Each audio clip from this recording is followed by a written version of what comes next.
time, you know?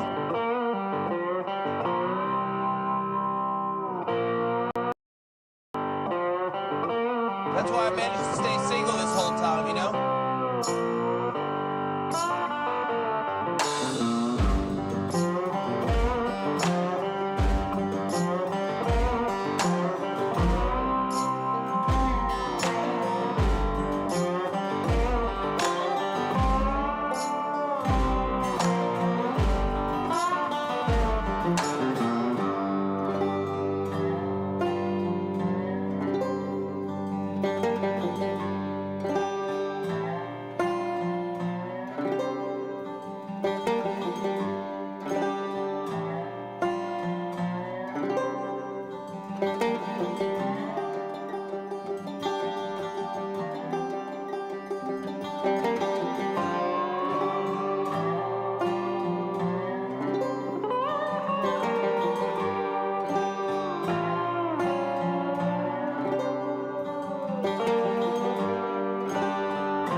What's up?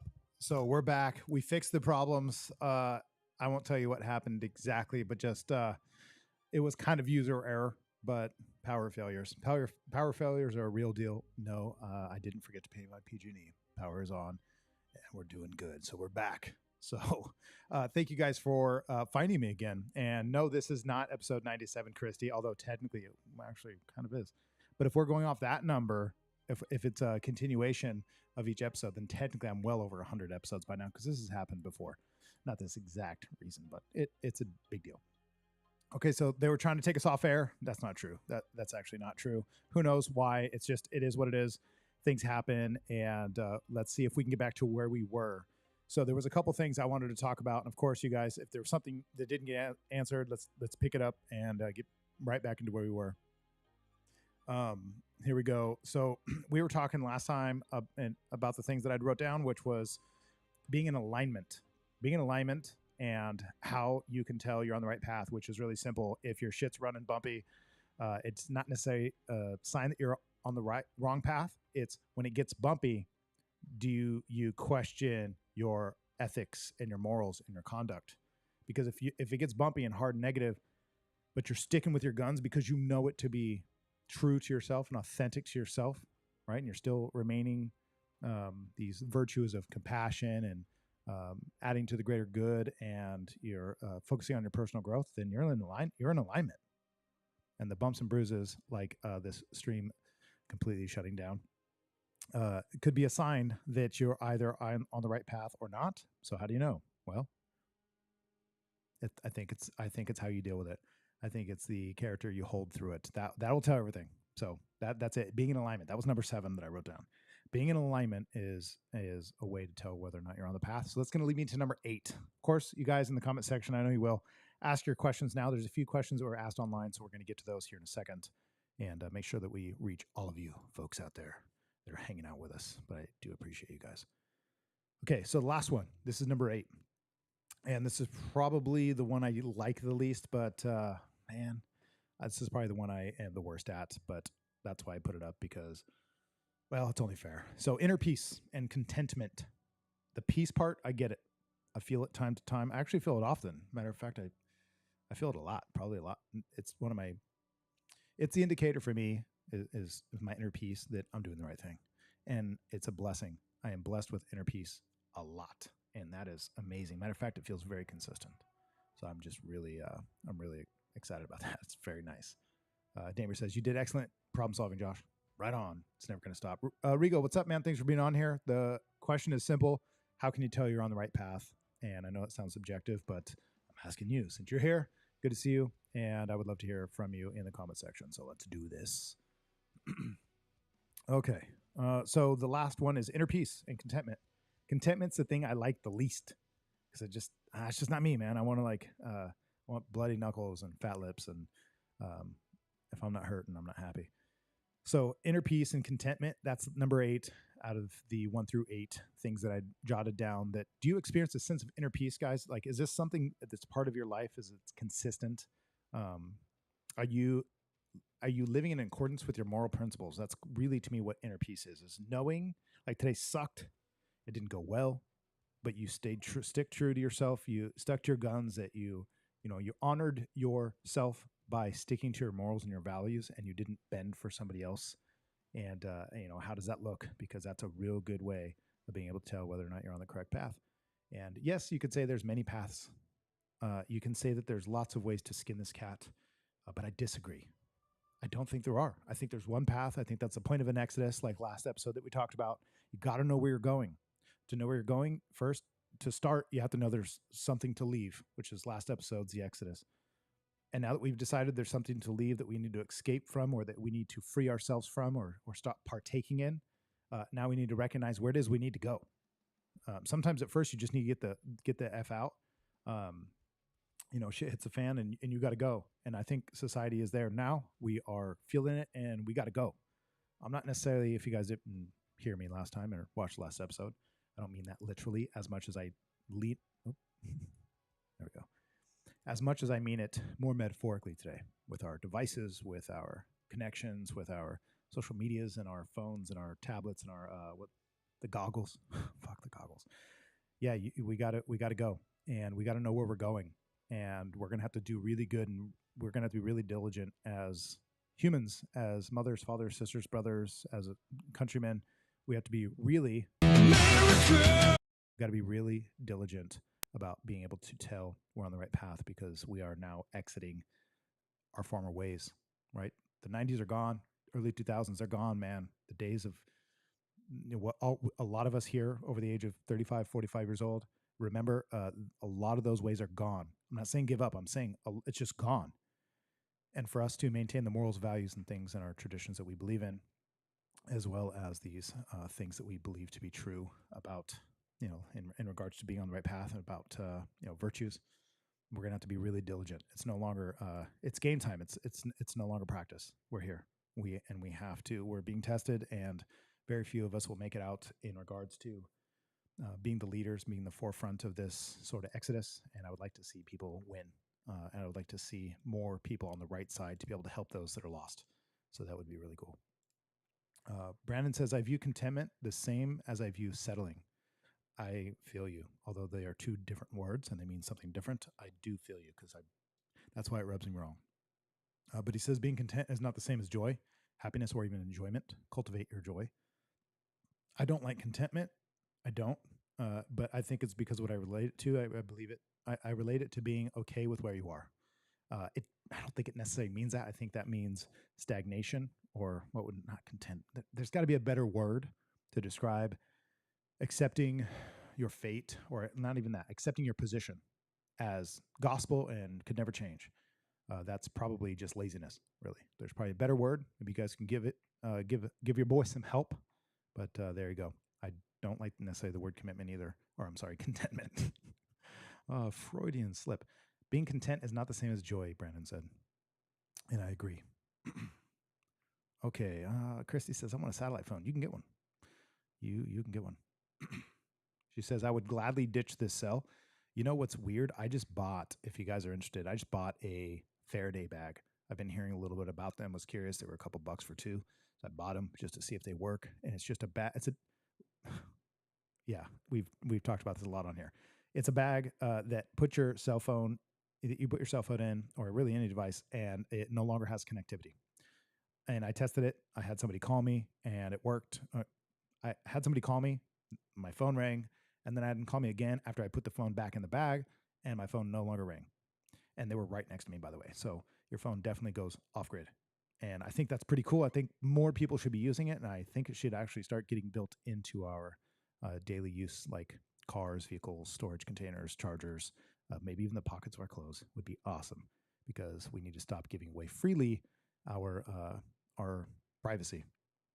That's going to be part of some of the things we talk about in the future after this episode. Lena says, yes, believe in joy. Life is too short. Stagnant. Yeah, you're probably right, Christy. That's probably the word, stagnant. I don't like that. I think being content sometimes sounds like stagnation, although I don't think that's what it means. Okay, there we go. So I think we got to, let's see, got all the questions that were up. I just checked my YouTube, and it does look like we addressed everything that you guys asked. If not, just resend it, because we did get cut off at a weird point last episode, or this episode, but the original stream. So I'm going to read some of the questions you guys sent in. Before I do, I want to read something that I will read one more time at the very end, but I'm going to read it now. It's a quick little famous part of the Bible, if you've never heard of it, Psalms 23. If you guys don't know Psalms 23, bear with me for a minute. I know you'll like this, and it's not only really popular and famous, but it relates completely to tonight's episode, and that's why I would like to read it with you. Yes, Ashton says, what are they called? And Brandon said it perfectly. There you go. If you like, I can actually get you a link to it, and you guys can find it on Amazon, just so you get the right one, because I'm sure there's some knockoffs out there, but the one I have seems to absolutely work, and they're super cheap, and you should absolutely have them. Matter of fact, I will go this far as to say it's now our civic duty.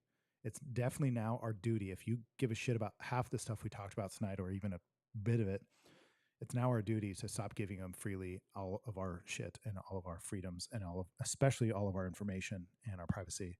It has to stop. And so that's it. Michelle, what's up? Thanks for being on here. Good to see you. If you're just jumping on here and you're curious, wherever you are, whatever you're doing, so now you know. Okay, here we go. I'm going to read you guys Psalms 23. This is really important. Psalms written by David himself, the man, the myth, the legend. Here we go. And by the way, you guys should understand when I read this, David was a shepherd, right? David was an incredible character biblically, historically. And I'm going to read you this from Psalms. Here we go. I'll do my best. The Lord is my shepherd. So I've talked to you guys obviously all night, and you've commented on how to know you're on the right path. Here you go. To know you're on the right path, number one, you got to have somebody leading you. And I promise you guys, this is not your deal. This is not your plan. You are not the one making this shit up. We are on a course, and something is here.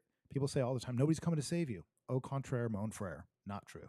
Here you go. Psalms 23. The Lord is my shepherd. I lack nothing. He makes me lie down in green pastures. He leads me beside quiet waters. He refreshes my soul. He guides me along the right path for his name's sake. Even though I walk through the darkest valley, I will fear no evil, for you are with me. Your rod and your staff, they comfort me. You prepare a table before me in the presence of my enemies. You anoint my head with oil. My cup overflows. Surely your goodness and love will follow me all the days of my life, and I will dwell in the house of the Lord forever. Look, you guys don't have to be biblical to get this. I think you understand what this means with tonight's conversation, especially right here where it says, he refreshes my soul. He guides me along the right paths for his name's sake. Even though I walk through the darkest valley, I will fear no evil, for you are with me. Your rod and your staff, they comfort me. You could almost say, in a way, you could almost read this, Psalms 23, if you guys would like to go back and look this up. Read this and think about your parents. Read this and think about your parents, and maybe they were God-fearing people, which I actually arguably think most people are, more than they believe, especially here in the Western world. Read this, reread it. I want you guys to do some homework and go and reread Psalms 23. Read it through, read as much as you like, read it all if you like. I encourage you to do so. And I want you to think about your parents.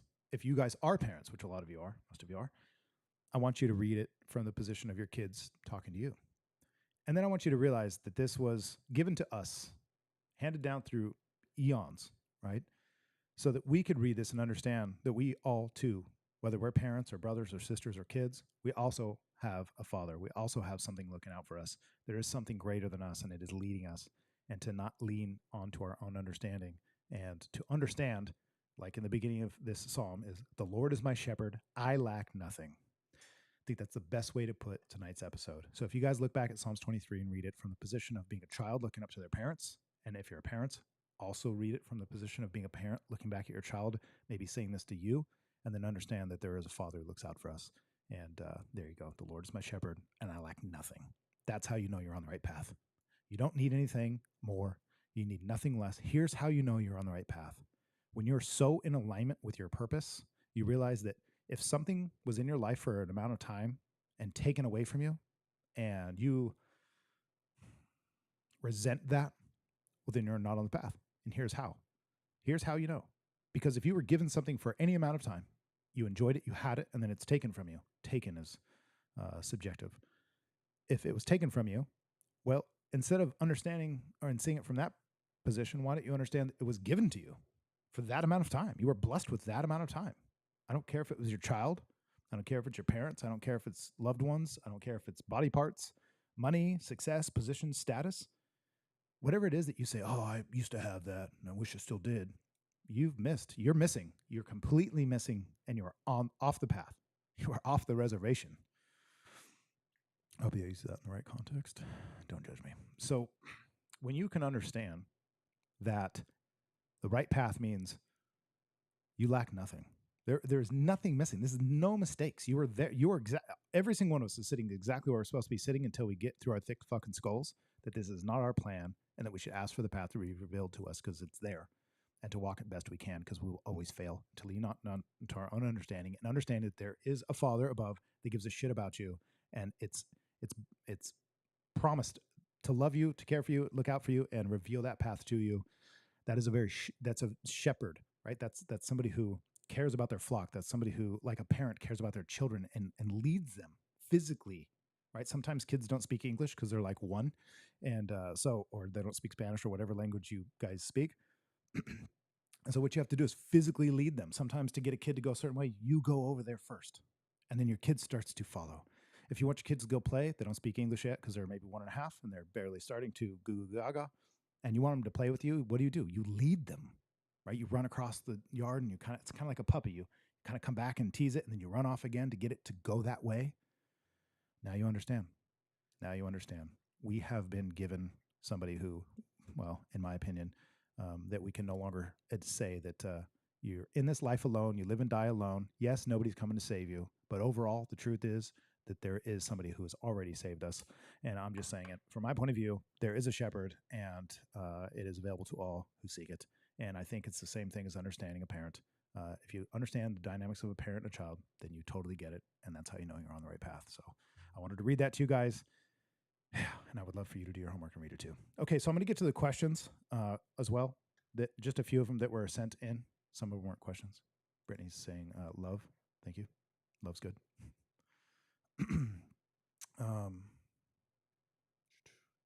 Brandon says a veteran-owned and operated company called SLNT makes a lot of Faraday bags. Very cool. Be grateful for what you have in life. No doubt, Lena. That's it. That's how you win. When whatever you've had and whatever you have, which if you had it, you technically still have it. Even if it's gone, you have it still. It's still yours, even if it's just a memory. What a blessing. Would you rather it just be wiped off, right, if you don't have it anymore? So anyway, Amanda, you're welcome, and thank you. I appreciate you. So be grateful for what you have. That's how you win. There's nothing more of a loss than an 80-year-old who's miserable. I'm not saying suffering. A 70, 80, 90-year-old person who just hates life. Like, man, what a fail. Come on. You had time. You had all the time to figure this out, and don't let that be you, folks. So let's get to some of the questions. If you guys have questions in the comments, we're going to do that. We're going to go through this quick because it's already getting late, but thanks for sticking with me. Here's a question coming in from online saying, and maybe some of these aren't questions. I know I don't know everything, so if I keep learning, I should stay on the right path. I do agree. I think that you can't know things you don't know, so you got to seek it out. And that's one way to know you're on the correct path is you're going to have to get bumps and bruises. And if you don't know something, then you're going to make some mistakes, and that's okay because that's the path to knowledge. Here's the next one. Hope you have an incredible show and awesome day. Done. Okay, here we go. Next one. When the devil attacks your every move, makes me feel like I'm doing something right. Might be true. So keep pressing forward, stick with it, have consistency, and do not forego your morals and values and your integrity. So there you go. Next one. This is coming from Instagram. Thank you, Mr. Mustache. It says, why are you a stud? Maybe you guys can answer that for me because I would rather hear from you. Why are you a stud? Thank you. Thank you, sir. This is the horse guy. If you guys didn't see the horse tattoo I just did. Okay, here's the next one coming from Instagram. We're going through these really fast, faster than ever. You'll have faith, trust, and patience. This is how you know you're on the right path. That was the question asked. You'll have faith and trust and patience. There will be hurdles, but if you talk to God about it, it's the path. I agree. Don't let him stop you, right? I believe truly that when you follow the Most High, hurdles, roadblocks, walls, and even sometimes speed bumps turn into mere pebbles, maybe even grains of sand. Test that, and you will see. You will know that it's true. Okay, last one. Last but not least, shorts. It's still freezing, but cold, farmer. I'm guessing to the old thumbnail that I posted. I had shorts on. And no, it's not that cold. We're in California. It's never that cold here in the valley. So I disagree completely, wholeheartedly with that comment. So I just want to make sure I got to everything. Again, Psalms 23, if you guys want to reread that and think about it from the position of a parent, think about it as the position of a child regarding their parent, and think about it as the position, literally, David talking to his father above. And don't miss out on that because it's rich and full of life's greatness and goodness. Okay, I do want to read one more thing real quick that I've already read earlier. If you guys didn't see that episode, some of you are just jumping on. I want you to understand this. And this is coming from David Goggins. So if you don't know who him is, him, he, they, their, she, they, them, them. If you don't know who David Goggins is, okay, there we go. If you don't know who he is, you should go check him out. This is what he said. Our whole life is set up in the path of least resistance. We don't want to suffer, and we don't want to feel discomfort. So the whole time, we're living our lives in a very comfortable area. There's no growth in that. There you go. That's it. That's all I want to read to you guys. That's all I really wanted to say. There's way more that we could do and talk about and cover in regards to this, but I'm going to get to the rest of the comments you guys here in the comment section before I jump off here. If you have no more questions, now's the time to ask. I think this was a good episode. I talked a lot. Couldn't keep my cigar lit, so that's maybe a good sign. course, Christy. America, fuck yeah! Always love seeing those. I appreciate it. Okay, Ashlyn, she's saying translation is about your perception and the level you're operating on. I believe a scripture can be a message that is delivered differently. Yeah, that's the whole point, right? How else would it be? God created you that way. There we go. More flags. Love it. America, fuck yeah! Ashlyn, you know you like the shorts. And thank you, Christy. I appreciate it. She's talking about the tattoo I just recently did. Super fun. Super cool. Okay. Dominic, thanks for being on here, man. Good to see you. He says, better late than never. Sorry. Literally just got home from work. Right on, man. Hope all is well. Okay. David says, gotta love those gym teacher shorts. Look, real men wear short shorts, and I can prove it. Magnum PI. Enough said. We have to get comfortable with being uncomfortable. Rochelle says we have to get comfortable with being uncomfortable. It's interesting, huh? Right? Because if you are getting comfortable with being uncomfortable, then you're comfortable.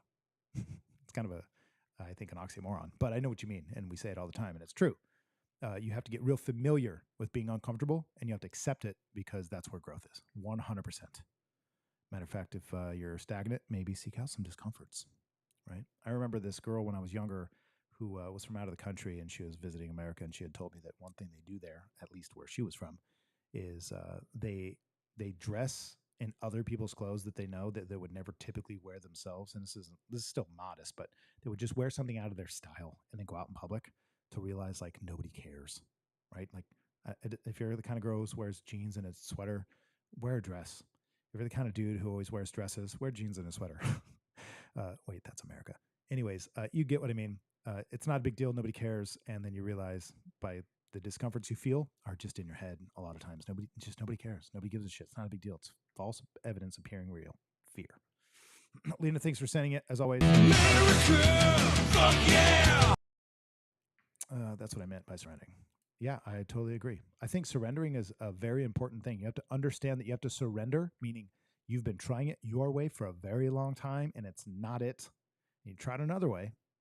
Something else is in charge. Something else has got your back. And you surrender to that. Fuck me, dude. I'm telling you that shit. It's real.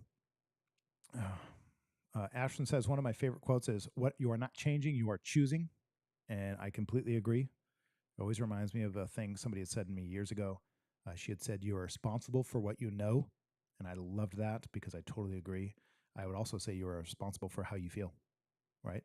And take accountability. One of the freest things you could ever experience is taking 100% extreme accountability for your life and everything in it. If it's your fault, you're free. You're free completely because guess what? If it's your fault, you can do something about it. But you're a prisoner if it's everybody else's fault and not yours.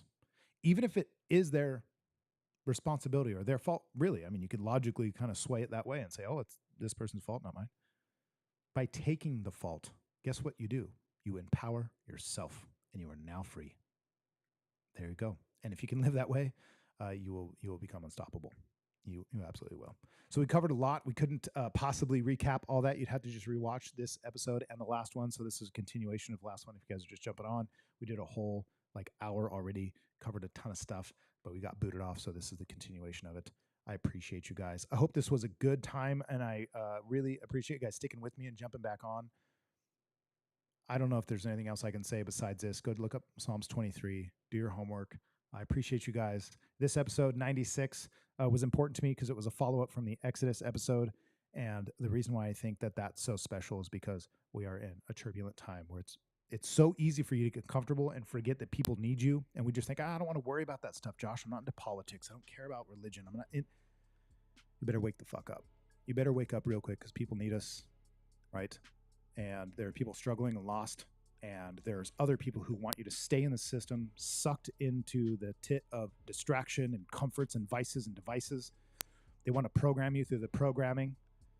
I'm just saying, wake up. Wake up. People need you. Be the best self you can. Work on your gold, your God, your kingdom, and your strength. Work on your communities, guys. Work on yourself. Work on your career and your skills, right? And get right with the man above. Get right with your spiritual self. Get right with your health spiritually, and we will all be better for it.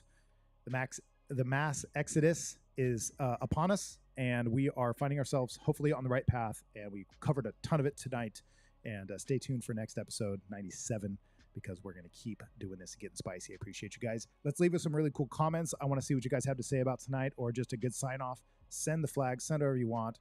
I appreciate you guys, and I will see you next episode.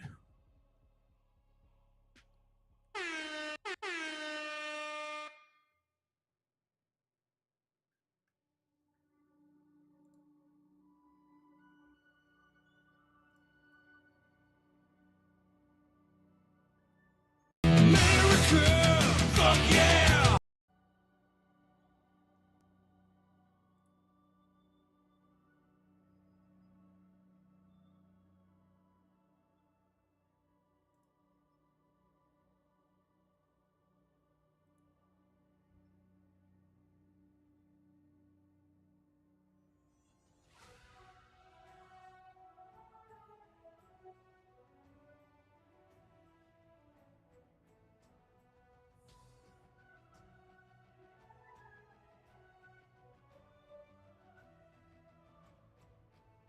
Give me your fucking money!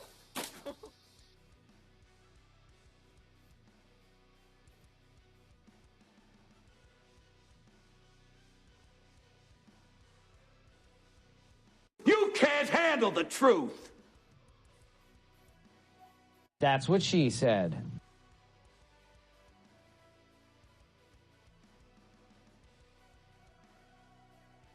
Fucking hell yeah! Ding, ding, ding. What do we have for her, Johnny? No, God! No, God, please, no! No! No! No!